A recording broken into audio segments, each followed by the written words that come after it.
this long since I started. Now, this here is different. It's true, but that's why we different. Oh, hey, Tanner. The Patreon dropped, and I was hyped like it's the first day of school with a fresh outfit. New energy is in the air on the JBP. I couldn't wait to dive into episode 882 and laugh through it all. And oh boy, this one Joe Budden calls out Mark Lamont Hill for appearing on the Native Land podcast. Not for showing up, but because Joe had to find out online after the fact. And the first thing I saw was Welcome Home, Mark. Oh, Native Land. Yes. So happy to be here. I'm happy to be home. Looks like it's rubbing off on Mark Lamont Hill. Must be that water debate again. Cause I see Ish over there with his Saratogas. I only noticed thanks to an auntie on TikTok showing how to make a bottle tree. And as you can see, all of the bottles are blue. And pretty much the cobalt blue. And there's a reason for that. Now, can y'all see what Mona's doing to me? If I don't take notes, I'll have you all lost. Over the river, through the woods, and into the forest. But that's not what I'm here to talk about. I want to focus on Mona and Joe potentially striking podcast gold.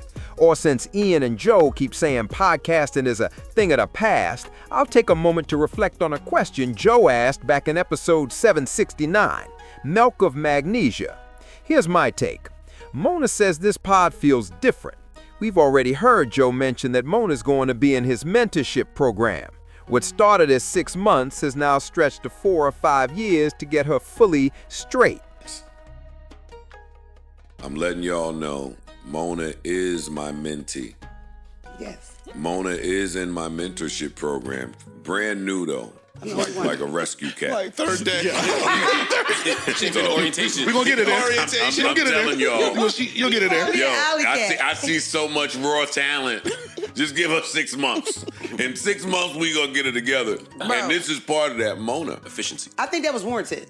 Mona also announced on this pod that she's a free agent. Her previous deal ended months ago.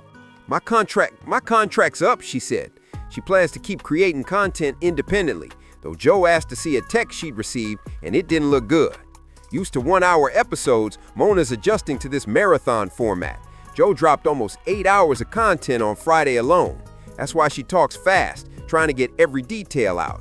Her stories have layers, and even if she's a bit long-winded, she's funny. Joe can help her find that, often giving her hints or taking playful shots when she gets lost in her story. 70s. Mona, I don't fuck with it. just give me a second so I can play more of you. See, Mona's vibe is more down to earth and low key. She's not prim, proper, or trying to be the baddie, though she could be, but that's not the energy she brings. I think that's where things were off on the pod. Sidebar, hang with me. I'm about to take y'all through the forest. To me, it felt like they were losing that man cave barbershop vibe where you can just talk, chill, and kick back. And for some of us ladies, we want to do the same. Throw on sneakers, relax, and act a fool.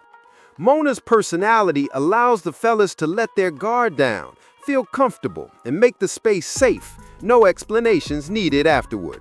You might be thinking, Chatterbox, what are you talking about? Well, maybe you get it. Today's Patreon episode took me back. It reminded me of my ancestors. Really want to keep it a buck. Like a Yo, me motherfucker. and Joe used to be looking at each other making side jokes during the pod.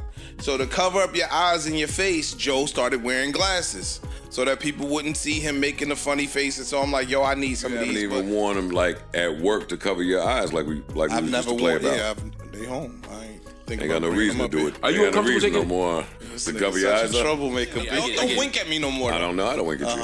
I don't think you worn shades since. Yeah, it's been a while. A minute. For me, honestly, 3 months. That's about right. Nah, about So let's rewind 3 or 4 months back to August. What happened then? Melissa Ford went MIA. Here's a clip to show you exactly what went down. Because you Say are it. crazy. After the Patreon episode, they posted the picture of Ish with the dog on the dog's Instagram page. Talking about stepdad. And she just found that hilarious. Wait. What? Mel, what? Mel, you did that? No, you in violation, yo. To get this video out today, I'll say up front, I don't place all the blame on Melissa Ford. Some of it was on the guys, too. Some days we got the flower child, some days the vixen, and other days the journalist. That unpredictability frustrated viewers like me, not knowing who would show up or what would happen. It also led to issues off the pod or in BTS interactions like this. You just like say no. Who? You. Me? No. Oh. You. I text you about Vicky on ice. Let's just text the wrong person, first off. Secondly, watch how you Bullshit. address me, Mike. You just go, yo, can you? What? The text says Mel and Danny, friends of ours, right? So no, I wasn't sending it to the wrong person. If you don't want to go, then just say no. Hey, yo, dog, stop performing. I'm not performing. Say hi-ish. Yo, I sent you a text message, blah, blah, blah, blah, blah. You don't start the conversation. As much as I liked Mel on the pod, there were times she overstepped, some egregiously. It's one thing to be performative, but some things crossed the line. I remember one moment, wish I could find the clip, where she looked at Joe and said something like, "Yeah, I can see how people say you can seduce women," alluding to a low-lit dinner scenario. I was sitting there like, what are you doing? Joe even asked her directly, "Mel, have I tried to seduce you?" She said no. That was one of those sunglasses off moments. Joe looked genuinely shocked and heartbroken. My jaw was on the floor. That's when I realized this dynamic wasn't gonna work if Mel kept crossing boundaries. It's just bad business. Even revisiting her I'm Here for the Food pod with Mark Lamont Hill, she seemed more focused on how they met than the actual topics, politics, culture, etc., which shows the same pattern. I know you through your work, and I admire you, and I respect you, and I think you're dope. And I would have come on for you, Melissa. Aww. I would do anything for you. So I don't need a quarantine to come on your show. I would have come on any day you asked. Okay, well, when the quarantine is lifted and like when everybody starts to get back to some semblance of normalcy, Lord only knows when that is. 2021. Then you have a seat on the couch at the studio. We'll keep it warm for you, okay? So just in case anybody doesn't know who Mark Lamont Hill is, I mean, you've been living under a rock, but he's a social justice advocate. He's an organizer. I met him when he was a professor at Columbia University. Calm down, Melissa. We can see you. Sorry. That was a lot of information. Because, I'd always heard his name. And then when I saw him in person, I think we were on a panel together, right? At, what university was it? It was in Florida. Bugging out right now. We actually met in North Carolina, and then we did another panel together in Florida and Miami. I love doing that speaking circuit thing, whether either I'm on a panel or moderating the panel. It's a lot of fun. So, it's when you hear this name, Mark Lamont Hill, it sounds like all official and like important and stuff like that. I think it was Dr. Mark Lamont Hill. Oh, you better flex, Doctor. Now, even though I only have the audio, she took the videos down. You hear Blue say, "Melissa, calm down, girl." That alone tells you something. Given what we know now, maybe the vixens aren't what the JBP needs. Having Mona on the pod brings a relaxed energy. When employees are relaxed, the work environment is less stressful, production improves, and the content becomes stronger. It's not about them sitting quiet or muted, it's about flow. Joe then brought in Sasha, and from a business perspective, she wasn't a fit. No shade, these ladies are gorgeous and have great personalities, but some dynamics can create unforeseen challenges. Mona, on the other hand, keeps it real and down to earth. Over time, Joe can help her refine her best qualities and know when to hold back. For me, this podcast is a study. I'm learning alongside her.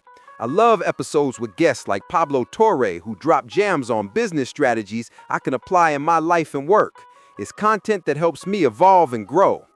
I made it so that my fan base hates guests. They hate them. They don't give a fuck who it is. Oh, God. They rather just hear me talk shit. Ain't that crazy? That's a lot. That's good. A lot of them are like that. Yeah, they don't like But yeah, exactly. That's good.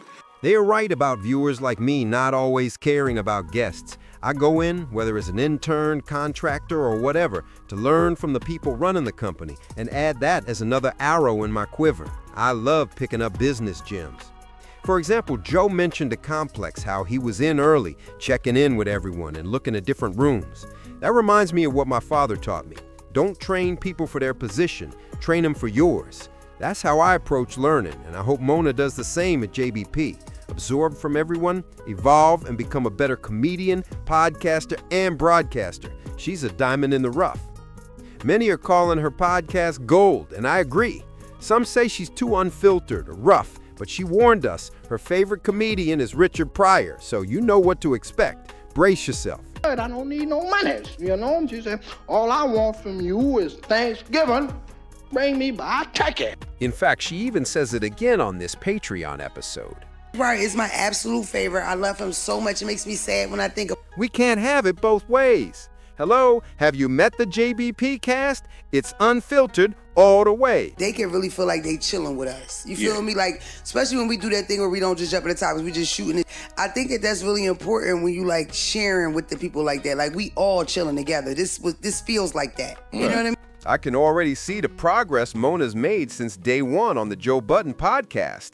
Joe initially said it would take 6 months, then later revised it to 2, 4, or maybe even 5 years. If she stays under his wing, she's going to be fully refined, a beast not just in podcasts, but in media in general, especially since Ian and Joe both say podcasting is a thing of the past. It'll be fascinating to watch Mona grow, how the pod evolves with her, and what the next chapter holds. That brings us back to the question I mentioned at the start of the video, from episode 769, Milk of Magnesia, where Joe asked Flip, do you think you're advertiser friendly? Later, he also asked Melissa the same question on Patreon. Next time, nigga, think about your mans when you shooting a commercial. I like where your thought process is right now. Do you think that you're advertiser friendly? This popped into my head because episode 882 normally drops Saturday morning, but it came out Sunday. I started wondering why the delay. Maybe it was the content. Two possibilities. They hold it back and fans go wild, or they drop it and it goes viral. A small piece for a bigger pie, sponsors and advertisers all factored in. So is Mona advertiser friendly? And what does that even mean? I put together a speculative list of what advertiser friendly could entail for a pod like JBP. Low risk personality, consistent brand voice, clean audience data, safe on and off mic, calm camera, co-host synergy, mature content control, good ad read energy, respects the money, no brand liability behavior, and solid damage control. Perspective matters. JBP was built on Joe being transparent, sharing stories, and creating viral moments. I'm curious, what does an advertiser-friendly co-host look like for this pod? Do you think Mona is podcast gold? How will she do under Joe's mentorship? Drop your thoughts in the comments. Like, share, subscribe, and check out my Patreon.